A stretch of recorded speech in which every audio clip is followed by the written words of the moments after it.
Assalamualaikum warahmatullahi wabarakatuh.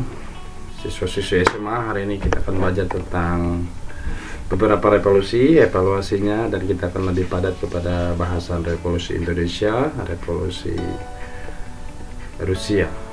Baik, langsung saja untuk SMA, MA kelas 11 semester 1 di pertemuan tentang revolusi. Kita ulas sedikit tentang revolusi Prancis. Negara Prancis ini revolusinya dilatar belakangi oleh ada atau 4 sebab, yaitu yang pertama munculnya filsuf pembawa pembaruan, absolutisme monarki atau kekuasaan yang turun-temurun, dan ketidakadilan politik serta keuangan negara mengalami defisit atau keturunan. Bisa kita singkat menjadi 4 huruf abjad untuk lebih memudahkannya, yaitu huruf A, K, KM. A-nya absolutisme monarki, K-nya keuangan negara defisit, K-nya lagi ketidakadilan politik, serta M-nya munculnya filsuf pembaruan. Langsung saja jalannya revolusi Prancis.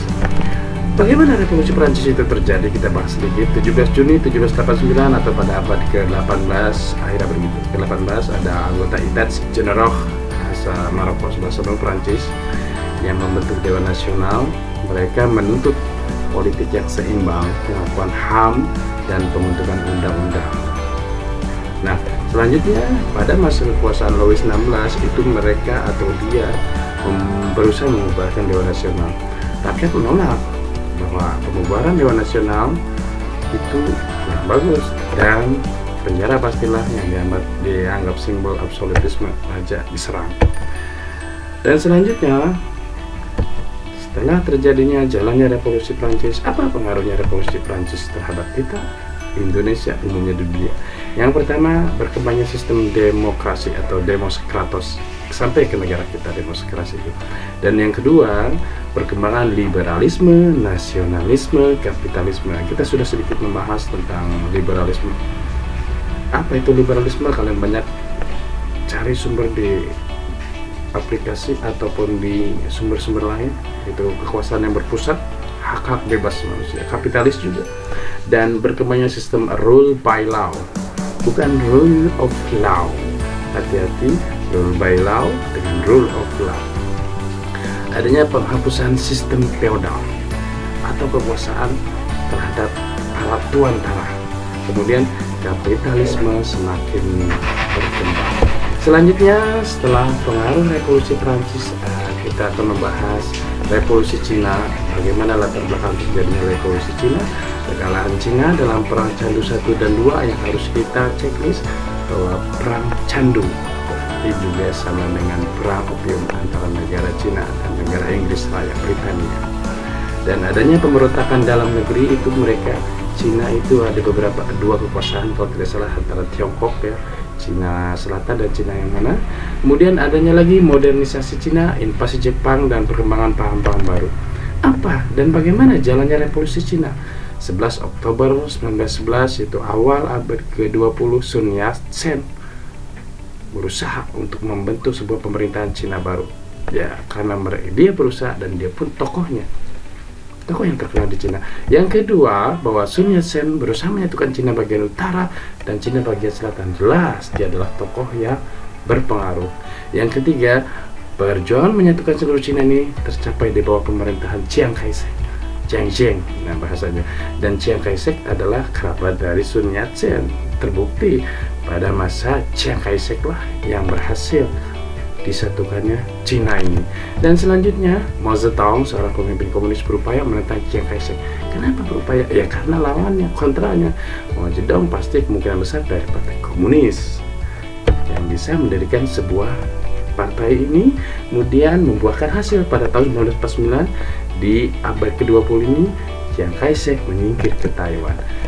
Selanjutnya, Mao Zedong berhasil mendirikan negara yang disebut Republik Rakyat Cina atau RRC. Kita kenal sekarang RRC pun ada, yang berideologis atau pahamnya yaitu komunis.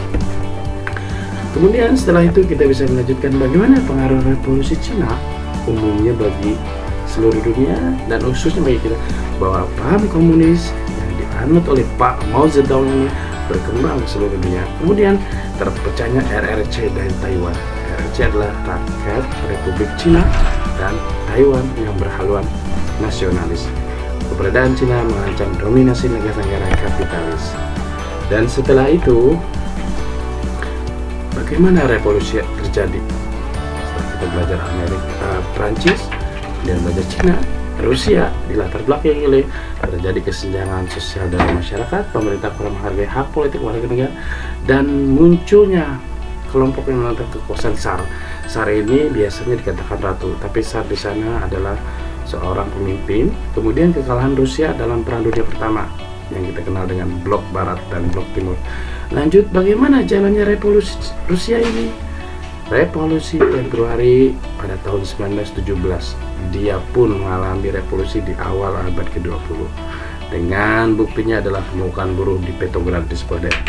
Buruh bersama dengan golongan menengah dan kaum proletar Bolshevik melawan kekejaman Tsar Nicholas II.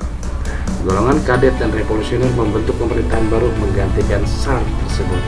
Revolusi Oktober 1917 atau disebut dengan Revolusi Bolshevik karena terjadi di bulan Oktober, maka disebut juga Revolusi Oktober. Setelah tersebut, revolusi kita kenal revolusinya apa sih pengaruhnya? Pertama, mempelopori pergerakan komunis sama seperti Cina. Yang kedua, membangkitkan semangat kaum petani dan buruh untuk meruntuhkan kapitalis dan imperialis. Ketiga, munculnya negara Uni Soviet yang berhaluan komunis ini loh. Dan Rusia menjadi negara maju pada saat itu. Next, selanjutnya kita ke revolusi Indonesia. Minimal kita paham ini yang intinya. Latar belakang jelas adanya perkembangan nasionalisme di beberapa negara tersebut. Kemudian bagaimana upaya mempertahankan kemerdekaan dan menyelesaikan permasalahan administrasi negara kita. Ini yang latar belakang kita adanya revolusi atau kemerdekaan. Kemudian keinginan Belanda menegakkan kekuasaan di Indonesia. Jadi karena adanya Belanda ingin menguasai kita, dan bahasa lainnya adalah karena ingin merdekanya kita terhadap penjajahan Belanda. Setelah latar belakang kita ketahui, bagaimana jalannya revolusi Indonesia atau kemerdekaan Republik Indonesia? Yang pertama, ada perjuangan bersenjata, jelas dengan fisik. Yang kedua, perjuangan dengan diplomasi atau dengan yang namanya bahasa kasarnya berbicara atau berdiskus. Bagaimana dengan perjuangan bersenjata? Buktinya pertempuran fisik di Surabaya, kemudian di Ambarawa dengan namanya pertempuran Palagan Ambarawa, Bandung Lautan Api, kita mengenal kenapa namanya Lautan Api Bandung itu, pertempuran Medan Area dan Margarana Bali, serta 1 Maret 1949 di Yogyakarta. Ini yang bersenjata. Minimal kita mengetahui 3 atau 4. Bagaimana perjuangan diplomasi tokoh-tokoh Indonesia? Yang pertama, perundingan Linggarjati yang adanya di Linggarjati, perundingan Renville, perundingan Romoyan, dan konferensi Meja Bundar. Meja Bundar ya kemungkinannya. Dan setelah itu Belanda akhirnya mengakui kemerdekaan Republik Indonesia setelah 4 tahun kita menyatakan kemerdekaan. Kapan itu Belanda mengakuinya? Di sini menurut sejarahnya yaitu pada 27 Desember 1949. Allah alam bisawab. Next, selanjutnya bagaimana pengaruh revolusi Indonesia itu sendiri, yaitu adanya negara kesatuan yang disebut dengan Negara Kesatuan Republik Indonesia. Yang pemerintahannya adalah republik, sistemnya presidensial atau dipimpin atau diketuai oleh satu tokoh presiden, dan sistem pemerintahannya dikatakan demokratos atau demokrasi. Saya rasa cukup sekian. Akhirul kalam. Assalamualaikum warahmatullahi wabarakatuh.